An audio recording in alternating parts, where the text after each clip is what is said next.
প্রিয় দর্শক, এই মুহূর্তে রয়েছি বরিশাল সদরে। আমরা আপনাদেরকে সংযুক্ত করেছি।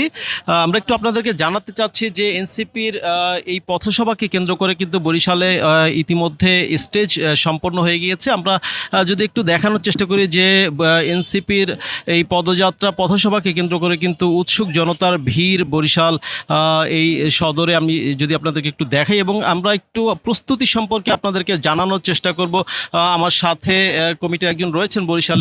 ধন্যবাদ। আমি আসাদ বিন রনি, জাতীয় নাগরিক পার্টির কেন্দ্রীয় সংগঠক, দক্ষিণ অঞ্চলের দায়িত্বপ্রাপ্ত আছি। আজকে আসলে জুলাই পদযাত্রার যেই আজকে 15 দিনের মতো আজকে আমরা প্রায় 30+ জেলা সফর হয়েছে এবং 30+ জেলা ঘুরে আজকে বরিশালে আমাদের যে কেন্দ্রীয় যেই বহর আছে, নেতৃবৃন্দের বহর, তারা আজকে বরিশালে আসবে এবং আমাদের বহরটি রূপাতলি দিয়ে ঢুকবে। রূপাতলি দিয়ে ঢোকার পরে আমাদের বরিশাল ল কলেজের সামনে থেকে আমাদের নেতৃবৃন্দরা হেঁটে পদযাত্রা করে ফজলুল এভিনিউ এসে আমাদের যে পথসভাটা, সেই পথসভাটা সংগঠিত হবে। কারা থাকছেন আজকের এই পথসভায়?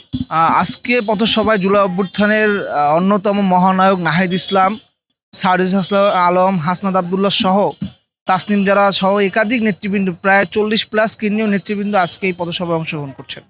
এই পথসভাকে কেন্দ্র করে আপনাদের আজকের প্রস্তুতিটা যদি আমাদেরকে একটু জানান। আসলে বরিশালে আমাদের অলরেডি অনেকগুলো উপজেলা কমিটি হয়ে গেছে। আমাদের উপজেলা থেকে নেতৃবৃন্দরা আসছে এবং বরিশাল শহরের 30টি ওয়ার্ড থেকেই কর্মী সমর্থকবৃন্দ আজকে পথসভায় অংশগ্রহণ করবে। আমরা ইতিপূর্বে দেখেছি পিরোজপুরে একটি অনাকাঙ্ক্ষিত ঘটনা ঘটেছে এবং গত পরশুদিন দেখলাম ঝালকাঠিতেও একটি অনাকাঙ্ক্ষিত ঘটনা ঘটেছে। বরিশালে আপনারা কি ধরনের সতর্কতা অবলম্বন করছেন? আসলে আমরা আমাদের সংগঠনের ভিতরে কোনো ধরনের সমস্যা হওয়ার এখনো সম্ভাবনা নাই।